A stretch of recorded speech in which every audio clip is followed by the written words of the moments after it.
Hello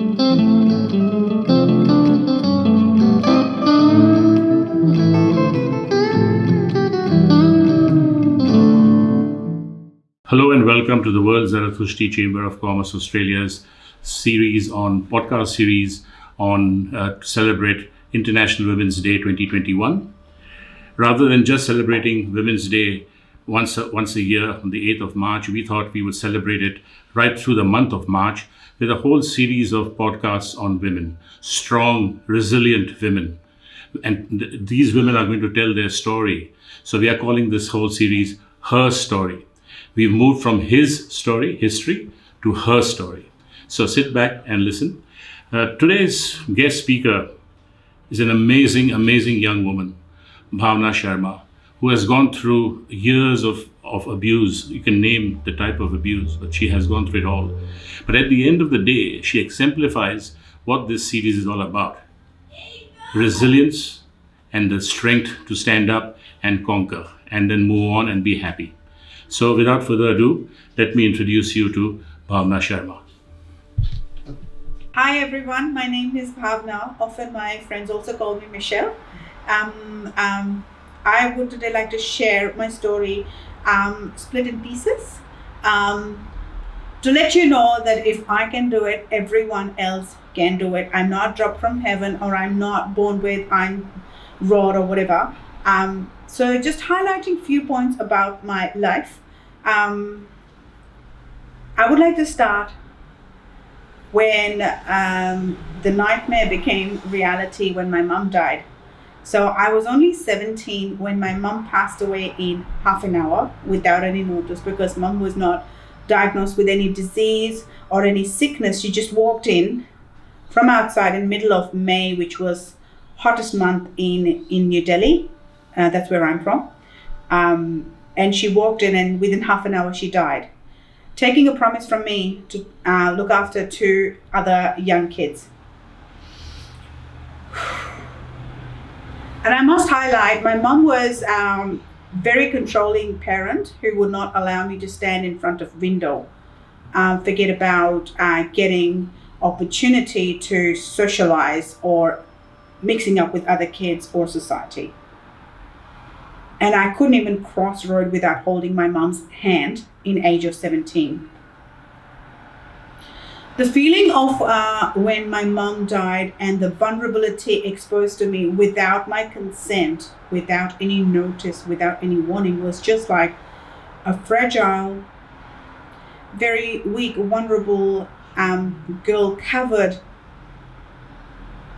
Every inch of her clothing has been ripped off, and she's been thrown naked in a crossing. That's literally what I felt. I didn't know how to live. I didn't know what to do. I didn't know what to expect.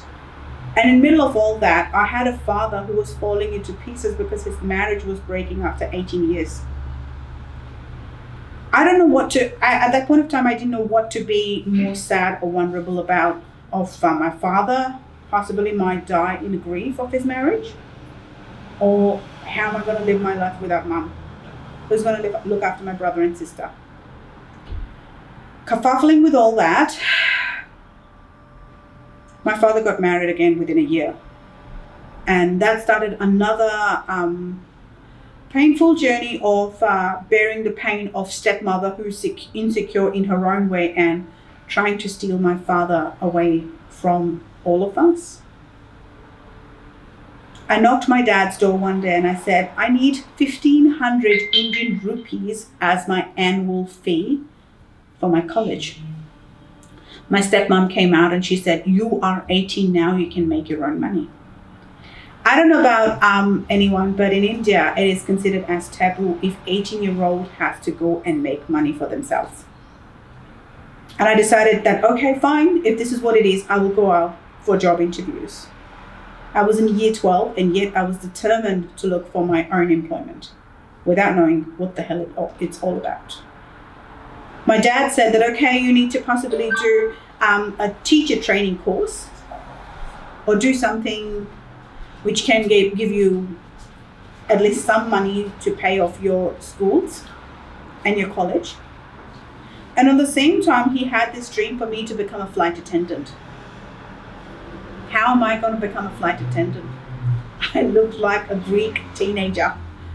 Hair all over my face, curly hair. On the same time, really lost soul who doesn't even know what to do and how to approach it, how to present herself. How am I going to become a cabin attendant? No way. Look at the girls, they look like carved from marble. How am I going to compete with them?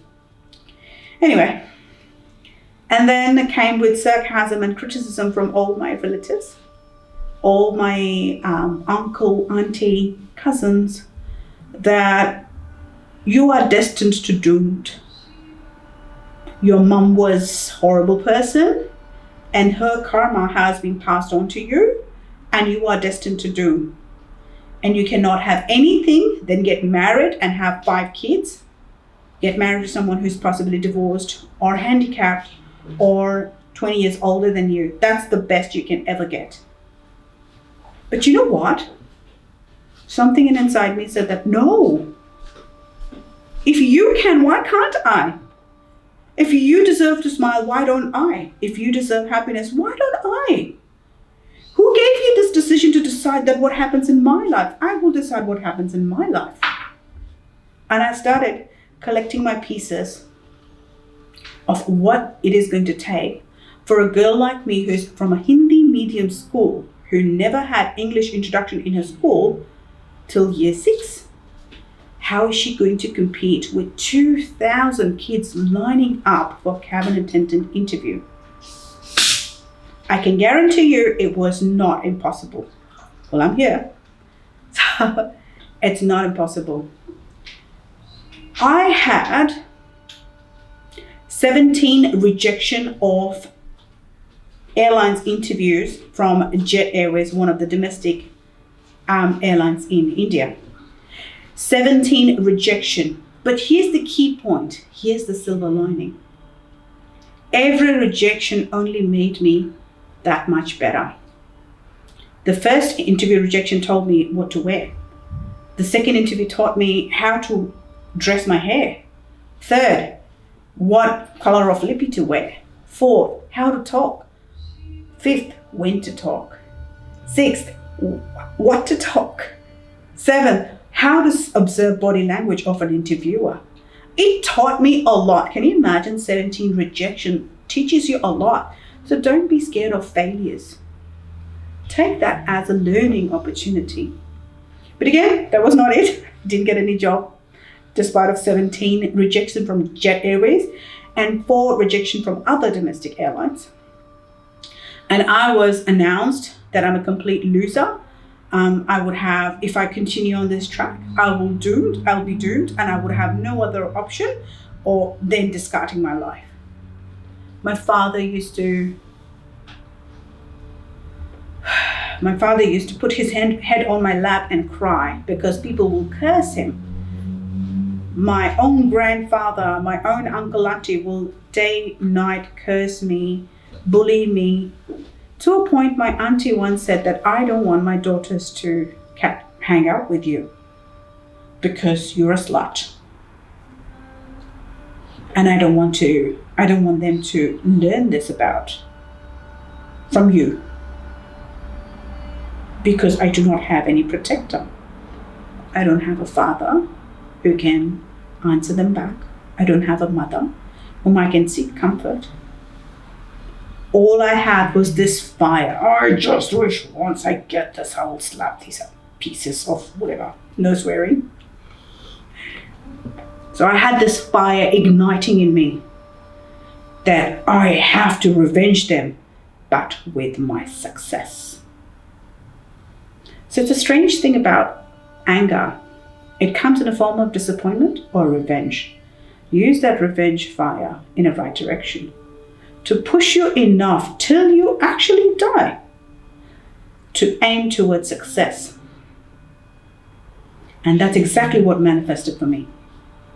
Not when I wanted, but when it was meant to be.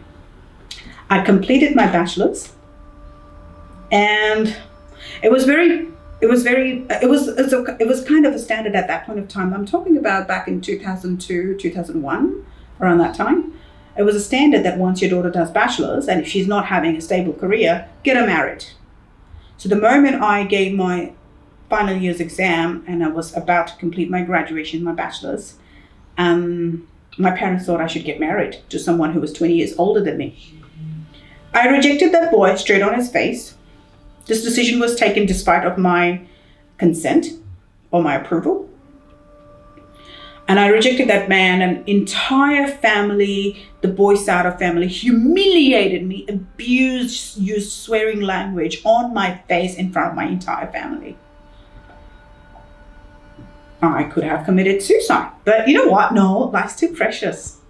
I don't want to die for some idiots, those who do not know what life holds. And while I was living my day-to-day job, that one day I saw a job interview in Malaysian Airlines. And I looked at my dad and I said, I'm going to apply for it. And my dad said, you didn't even get hold of any domestic airlines. What do you think? How can you get an international job? But he didn't know that I've been preparing in the background. I had been making connections, which was meant for domestic airlines. Somehow in a crazy world, it all worked out for that Malaysian Airlines interview. God had bigger plans for me. So I went for an interview. I cleared all the rounds of interview because of my contacts. And internally, like the girls in that chamber, 20 or 50 girls in the chamber, they were sitting and they were gossiping. Who is Bhawna? Who's that girl? We've heard that she has to get this job. Who is she? And I had bubbles in my belly and I was shush.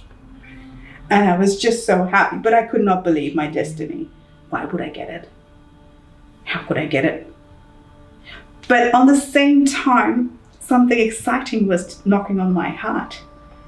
Anyway, completed the round of interview. I was really happy, really grateful that at least I managed to clear all rounds in one go, which never happened.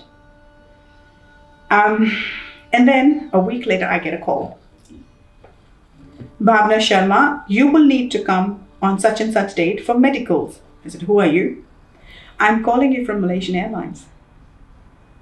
So, what do you mean? You have been selected.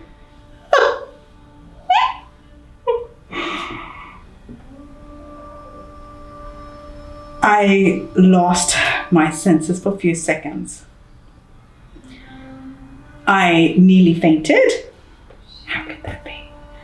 But that was the biggest, most proudest moment of my life. And of course, I told my dad, I called him, and that man collapsed. He fell off his chair. And yeah, it was the biggest, most proudest moment of my life, in answer to all those criticizers that I will get to decide how I live. I will get to decide whether I am doomed or not. I will get to decide what my destiny is. Your judgment only expresses your limitation. Your criticism, your limitation of my belief only expresses who you are. That has nothing to do with my reality. So, yeah, do not give up on yourself. Do not give up on yourself. You all have this one voice always speaking to you that you can do it. You may have defeat, but remember, the success belongs to you. That what you seek is seeking you more than you want that personality, people, personal thing. That people, personal thing needs you more than you need them. So that happened. Malaysian Airlines, here I come. 5 years of successful career, traveled around the globe, had so much of attention, with pride and glory on my face and my shoulder. I couldn't be more happy. I was living my dream, on top of the world.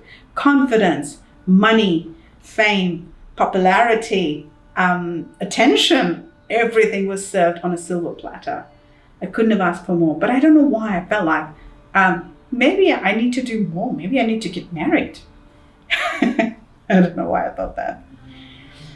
But then everything is how it's meant to be. There are no such thing as accidents. And then I got married to this passenger of mine whom I thought possibly might be Mr. Right, although I had a lot of signals not to marry him, but I did. Anywho, now I'm divorced and have been living separately for 3 years. People often ask me, random strangers especially, why did you leave your marriage? Then I explained them, because he was abusive, he used to hit me. Then they give me this shock reaction. How could anyone hit you? You're so a strong person. How could you, a person like you, can take a physical abuse? There's a reason for that. My dad was also an abuser. That's how I grew up, watching my mum getting abused, tortured, and suffocated. She confessed me many times that she's only sticking to this marriage because she is out of choices. My father is the breadwinner. She will starve without his support. And for kids. When we need to understand why somebody abuses someone. Again, it comes from a heritage of abandonment. My husband was an abandoned child of his own as well. But an abuser will always target their victim to reveal the world what they know suits the victim. And they do not want victim to know any better. A person who was so confident, a person who had 18,000 euros, despite of funding her own marriage, when I left Malaysian Airlines and arrived in Australia, I had 18,000 euros from my super, from my airlines.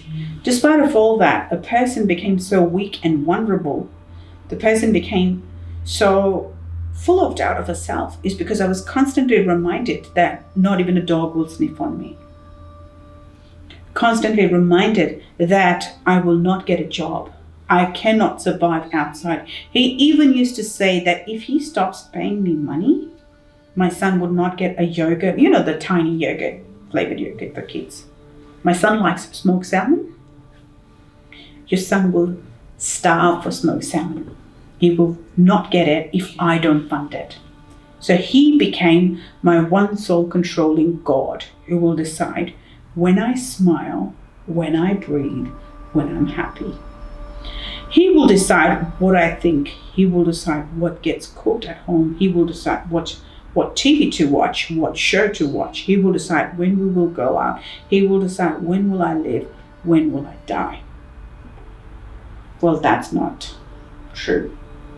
I decided not to take that. It came to the point of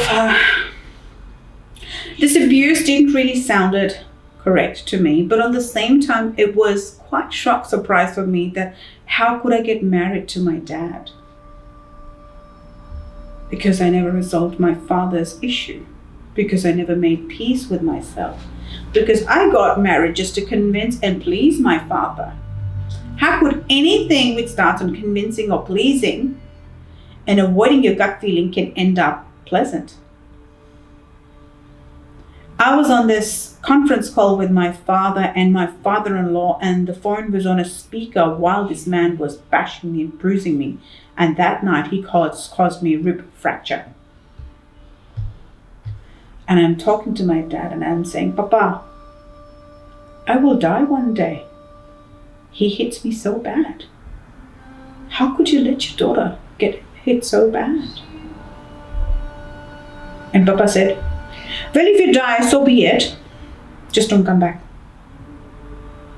And that my father-in-law heard and my ex-husband heard. And the next thing was kick his kick on my bum and punches. I was given lesser respect than a maid, than a dog in the house. I conceived few times from that man. I was pregnant, and each time when I became pregnant, I was terrified with the idea that how would a man support me when I am jobless? Because he's hitting me, he's abusing me, he's suffocating every breath of mine when I'm the main earner. I can't even begin to think, what will he do if I depend on him? I would get terrified, and because of that, I had a history of miscarriages. But again, this is nothing new for me. I've been there before. But this time, because this man was even more closer than my mum, I allowed him to take benefit of doubt and use my vulnerability. Especially when the father's door was closed. I wish my father could have just said, I'm here for you. Don't worry, your dad is still alive. He knows I wouldn't have asked a single cent from him. Papa, if you're listening to this, shame on you. You had your own oldest child, who was not just your daughter, who was your companion, to help you raise your other two kids. You used her. Anywho. And then I became pregnant with my gorgeous boy. When I got pregnant from him, I was a little scared because of the history of miscarriages. And I told my husband that this time around you have established business. You don't really need me working or in employment. I do not want to risk this baby. I want to quit my job and stay at home just to make sure this pregnancy is conceived properly. The pregnancy goes well. That led me to another mistake analysis. Starting with physical abuse. He punched me, he kicked me, he dragged my hair from a first floor townhouse in Des Moines all the way to ground floor while I'm heavily bleeding. I was terrified because I was only 11 weeks old. I thought I'd lost the baby. And he's hitting me, and my sister is watching, and all she's doing is crying but not saving me. Really, shame on you. Shame on you. I would have saved a person on a street, and you couldn't save your own sister? Shame on you. And then everything piles up, the pain piles up, and until and unless one day you come to say that, no, I don't think I can take this anymore. So I went to a doctor and I got myself diagnosed, and my boy was absolutely healthy and hearty. So the doctor said that you've got bleeding, but child is safe. Continue your pregnancy. And so I did, but the torture never ended. His physical abuse stopped after that, but the torture of financial, emotional, social suffocation only continued from bad to worse. And then his business started to collapse. And he said that let's go back to India and have a baby there because we will have better support there. Well, that was the worst decision ever. And we went to India, had my little boy. I was given worst respect, worse than a maid, worse than a pet they had in the house. No more is a doormat who's supposed to cook, clean, take abuse, feed a baby. That's all. So in the beginning stages of my labor, I was under C-section, and I was asked from my darling mother-in-law to wash my son's clothes. A bucket full of 19 pair of clothes for my son on day 4 of my C-section. And so I washed. And when I stood up, I had blood all over my stitch line, all over my thighs. And I screamed to my husband. I said, I will die like this. And next day he bought a washing machine to wash kids' clothes. So at least I could go to a washing machine and wash my son's clothes on a daily basis. And then I'm starving because that baby is eating me. He's sucking me up. I don't know, maybe 18 times a day. But I had no food to eat. I would starve. And then my husband ordered takeaway from outside because my darling mother-in-law cannot cook because woman of the house is me. I should be cooking. Even though it's first week of my C-section, doesn't matter. I should be cooking. That caused another issue. My son started to have reflux because kids feed on what mum eats, as we all know. And then finally, 2 weeks were over, holding my belly. I started to walk in the kitchen and started cooking. And there comes the pressure of cooking for an entire family. And then my parents were allowed to meet my son. Not before that, because who's going to have tea as an offering for them? So, yeah, and that was pretty much it. And then at one point of time, it was a struggle for me to get my son's passport because I knew if I could just come back to Australia, even though if I stay in sheltered home with Centrelink, I would survive. That's how desperate I was. But I need to get the passport done. So I made a passport. Look, this is what it is.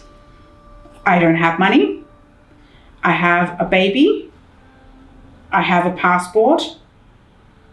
I'm a permanent resident.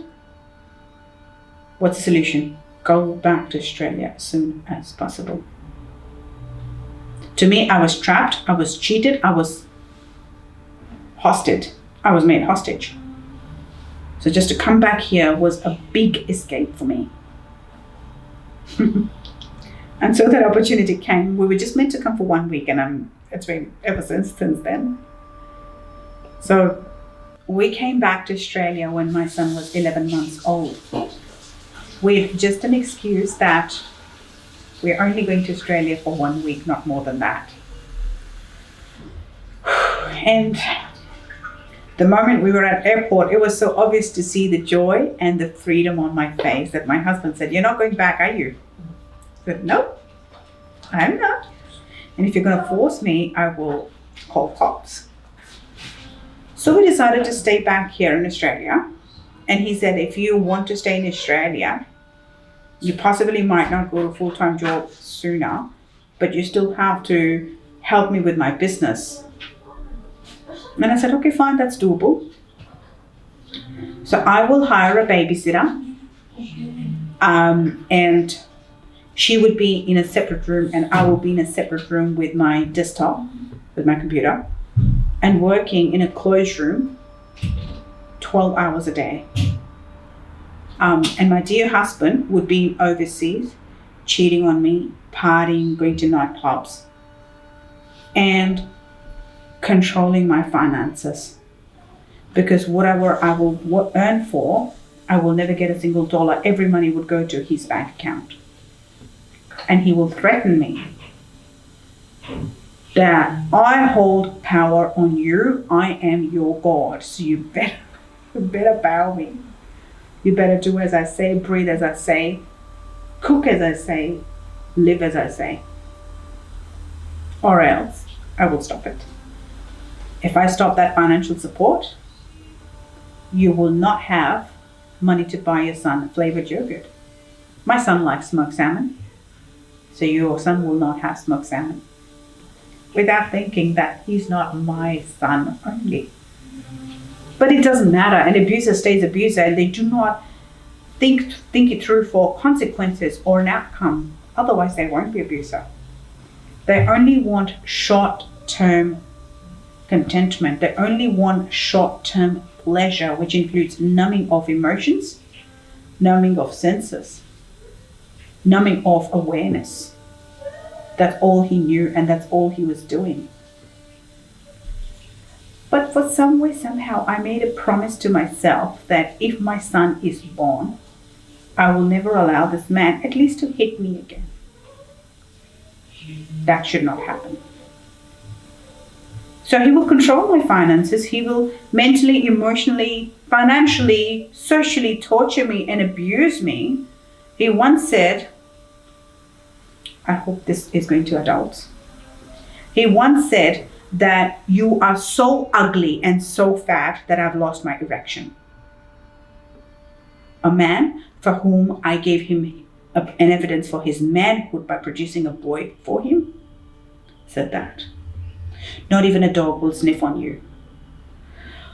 I was crumbled. I had zero respect for myself. I had no self-dignity. I will not take selfie.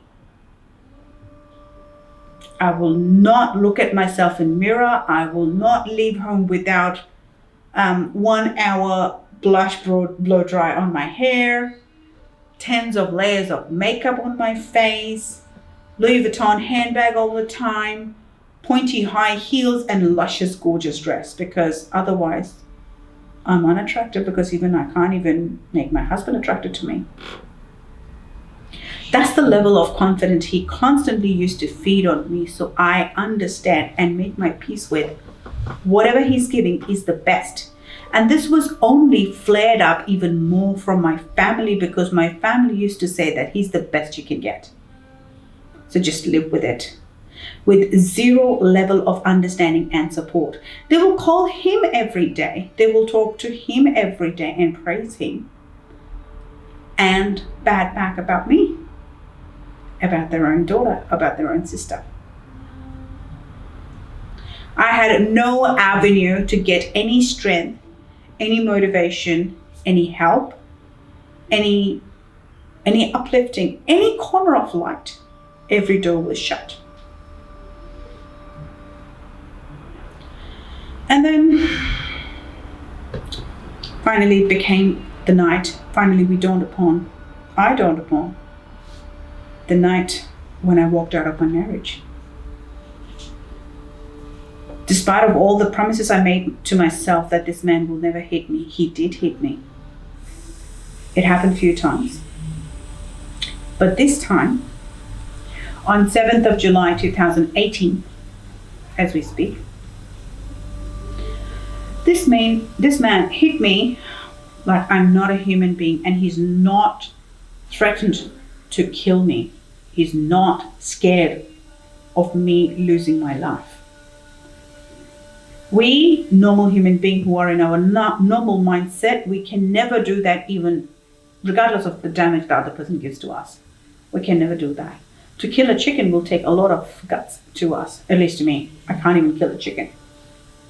If I see a slaughter in front of me, I would possibly turn vegan. But this man was constantly going on and on. And again, by all means, I'm not any less. So if he will hit me once, twice, 4 times, I will at least hit him once. But I'm female after all. I do not have strength like him. And he's punching me, he's kicking me, and before I realize, he's sitting on me and I'm lying down on the carpet. And this man, I'm trying to get his control off from my body, but I just can't. He controlled my legs from his legs and my hands with his hands, and one hand on my throat, choking the middle of here. I don't know what this part is called. And I felt like maybe I should die because I have nothing going on. I'm not attractive. I can't even get a job of 45K. That's what my husband used to say. I have an autistic boy. Maybe I should just die. And I surrendered to him, to all this what happened.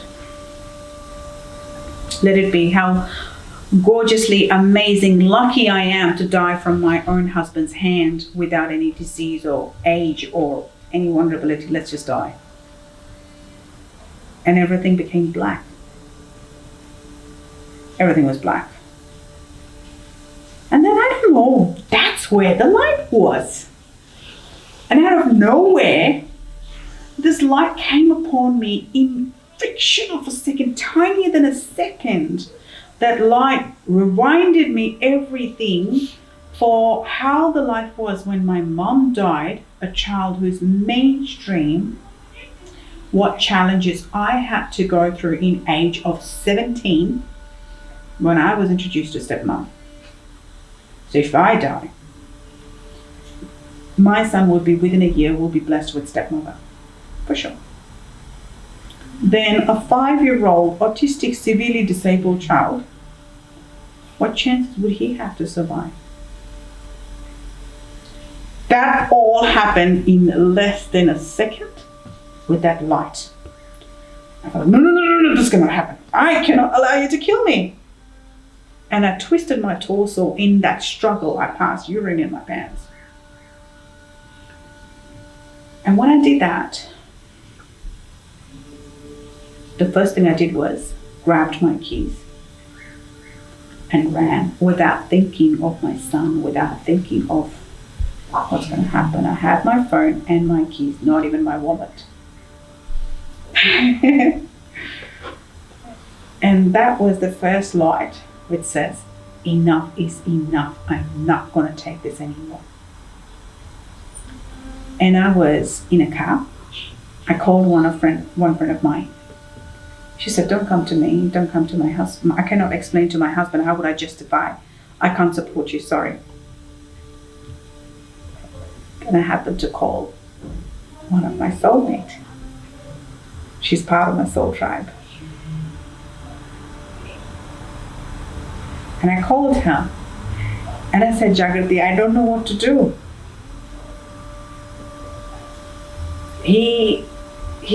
How could he hit me so much? I really want to screw him. I want to go to police station. I want to put this man behind the bars. And this person is saying, don't do anything nonsense, just come home. I said, I'm not even dressed up properly. What would your husband think? Just come home. Just straight come home. Don't go anywhere. All right, okay. Okay, I'll come home. Okay. I reached to her place. And first thing when I walked in, I felt that I'm not judged. The feeling of non-judgmental, unconditional comforting was so strongly felt. And she gave me her daughter's clothes. And she said, first things first, have shower. Have you eaten anything?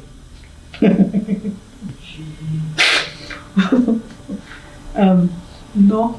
Okay, have something to eat. Do you want something? I've made this. No, okay. I can't swallow, Jagrati.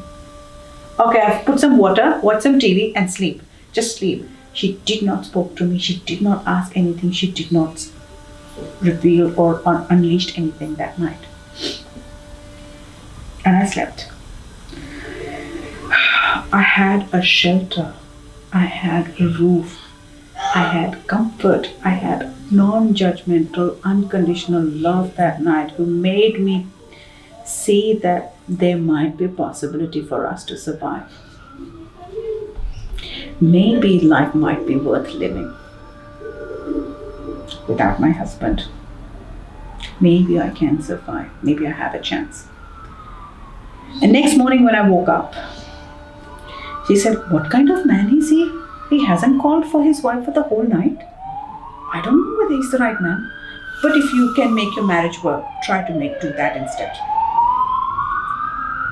And then I had her daughter. And she said, look how beautiful you are and look what he's done to your face. Do you really want to live with a man like that? I called the husband and wife my Ram and Sita. And then came my Sri Ram. And he comforted me so much that you don't have to think twice. We are here for you. And you don't have to think twice. You got a backup. But Nikki, I don't have my father to support me. Jack, how would I do it? What would society say? You do what you feel like, but if in case you have to leave this marriage, remember you have a home to live in. Okay? Alright. Bhawna, I have a kitty tonight. Come to that kitty, it will change your mind. But I've got bruises on my face, Jack. That's alright, put on some makeup, put on some concealer. Come with your boy, you'll feel better.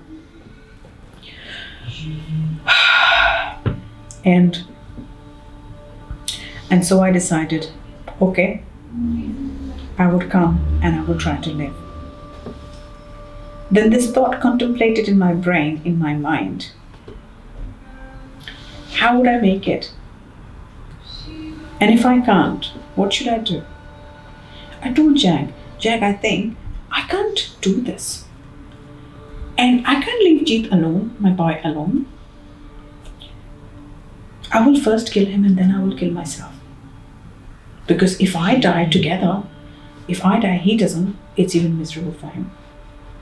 He said, yeah, we'll think about that later. First, tell me, what are your plans? What are your plans? Okay, I'm doing this today. Okay, don't think too far. Tell me, what are you going to do for this week? Exactly how we should approach life is a mess. It is garbage. It's darkest, deepest, vulnerable, most horrible place to live in. Well, this is what it is. Try to collect the resource. What can you do from this mess to create a better life for yourself? And only you hold that answer. I would also like to highlight what was my approach from autism. When my son was diagnosed with autism, I felt that it's all my fault because the abuse, because the stress I went through, the C-section, all the pain I went through, that has led me to autism, my son for autism. If I had a choice, I will not take his autism. If God asks me, I will say I don't want an autistic child. Not anymore. I'm happy where I am. Everything is just the way it is supposed to be. But that time, I felt that maybe it's not the right thing. And then I was in a deep denial, and that denial only caused pain and delayed or progress and approach and understanding for my son. Because he didn't came with manual. He didn't came with choice.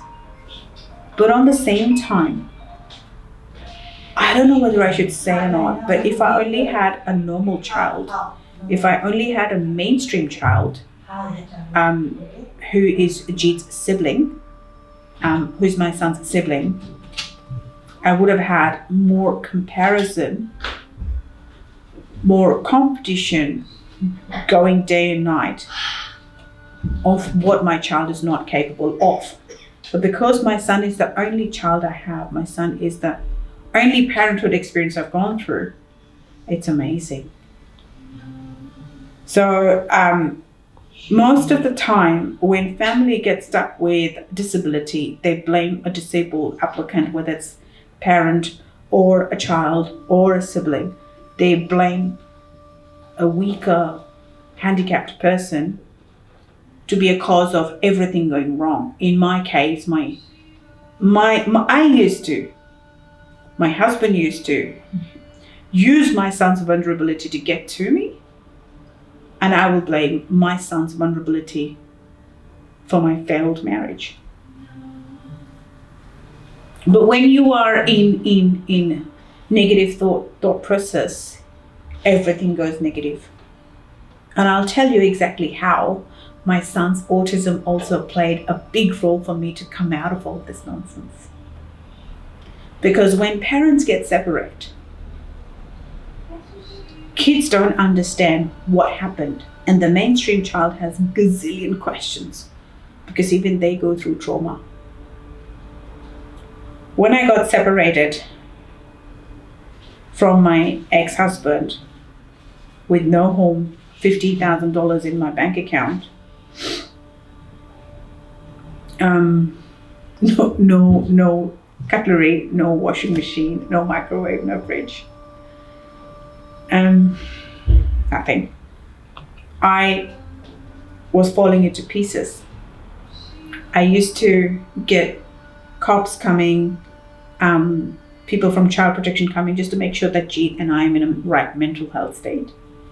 And they used to sit on my bed because I had no place to sit.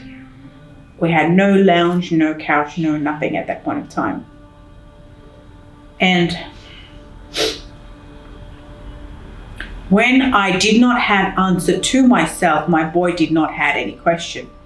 If only Jeet was a mainstream child, he would have had gazillion questions of why this happened, mummy, why dad doesn't come, mummy, why did he abandon us, mummy, why is it your fault, mummy, is it dad's fault, mummy? All these questions which I don't have answer to. And Jeet just had empty eyes. 2 people he knew, who knows him, who's his world. Half of the world was taken away from him without his consent. Nobody asked him, Jeet, do you want to live without your father?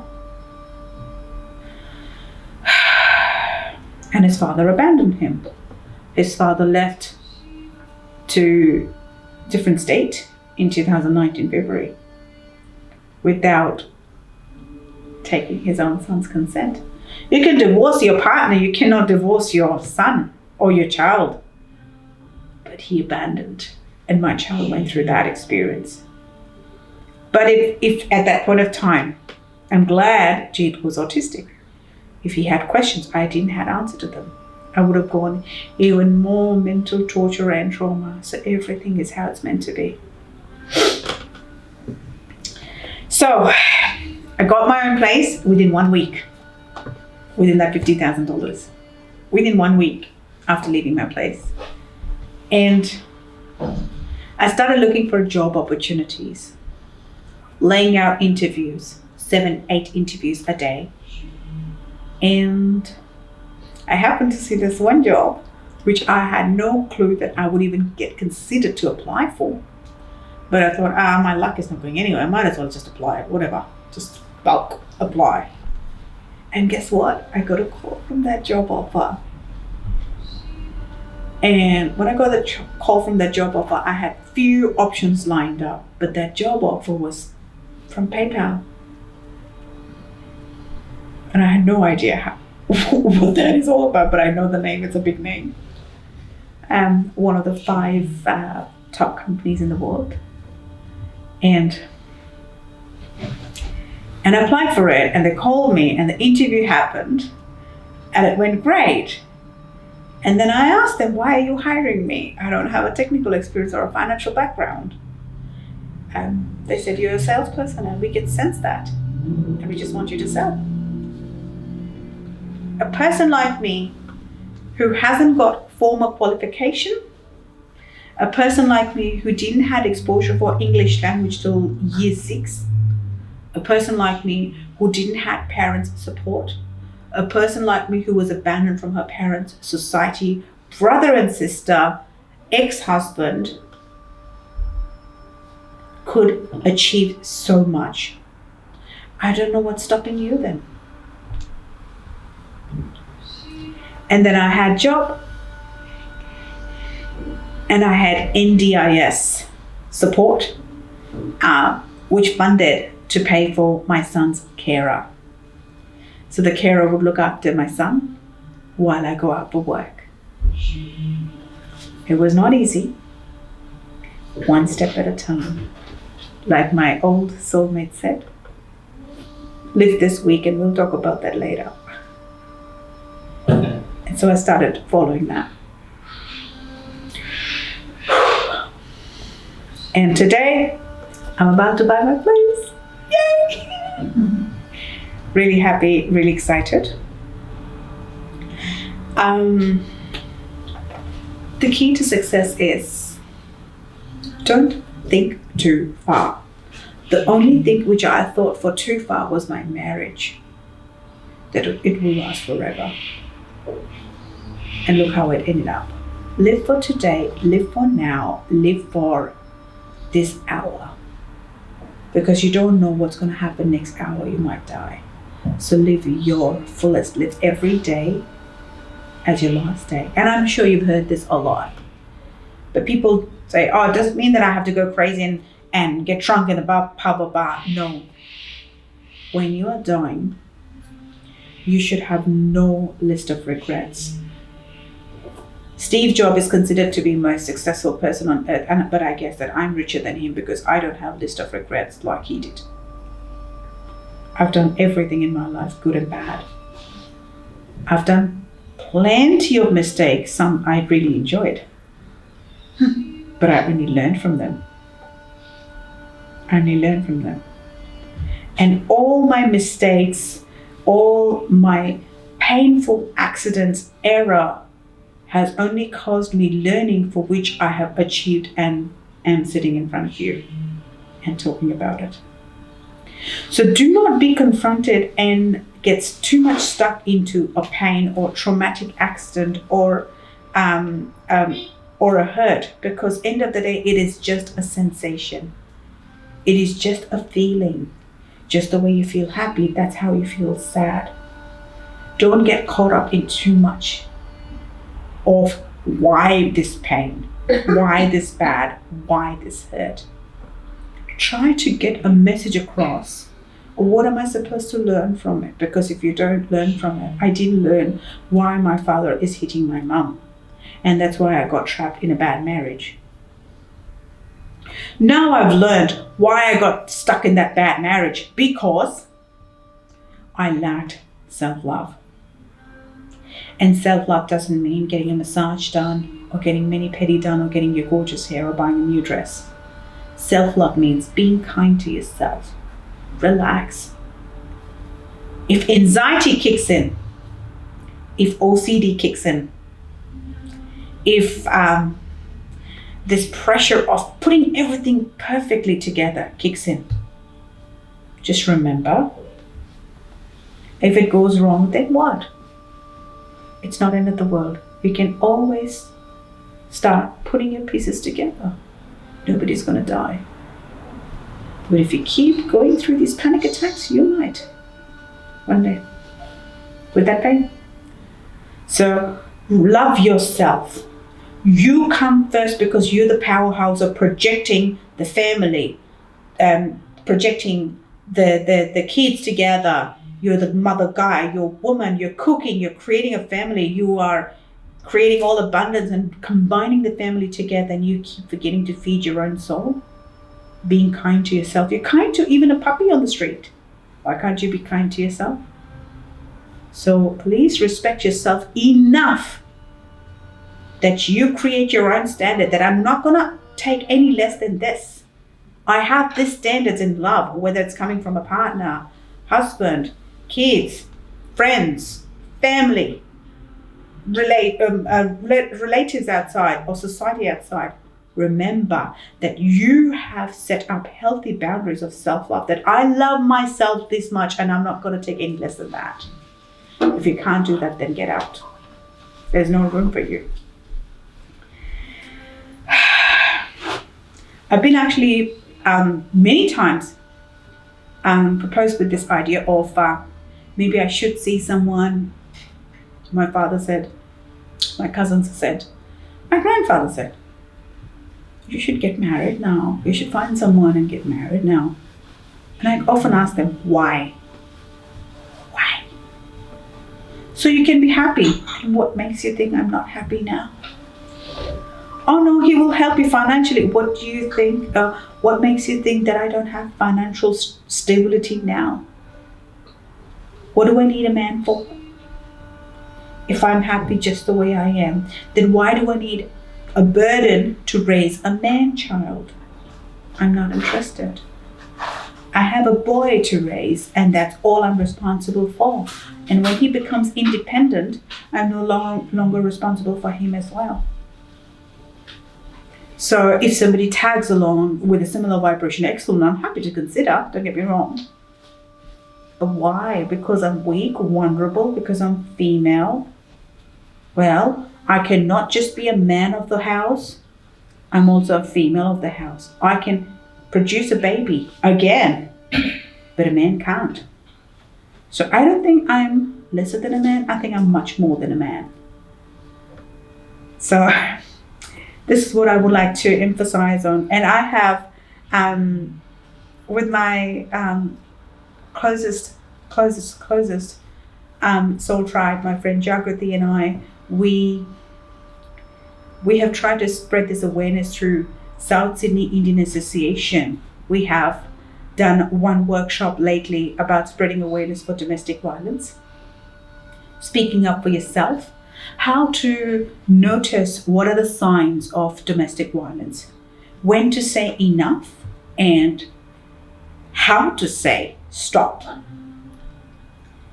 I have created my own YouTube channel. I posted a few videos, and I would like you to know this, that it had happened with me, that when you put your voice out in society, especially with friends or family, you get judged, you get biased opinion, you get blamed instead when you're sharing your pain.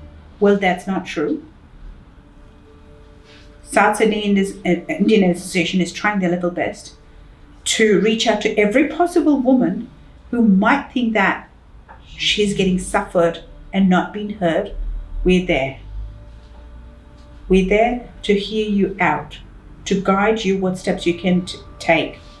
If a person like me can do it, I don't see any reason why you can't.